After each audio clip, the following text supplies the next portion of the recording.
love na yon, hindi na maulit yon. Kasi hindi na ako ulit magmamahal kahit kailan. May mga taong nawawala kasi may bagong darating.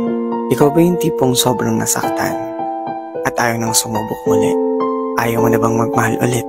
Alam mo, isa sa natutunan ko, kaya pala tayo inaalisan ni God ng mga tao o bagay sa buhay natin. Dahil hinahanda niya tayo sa mga bagay o tao na bagong darating na mas deserve natin. Kaya let go mo lang, mag-move on ka, at wag na wag mo isasara yung puso mo sa iba. Dahil kung may nawala, may bagong darating.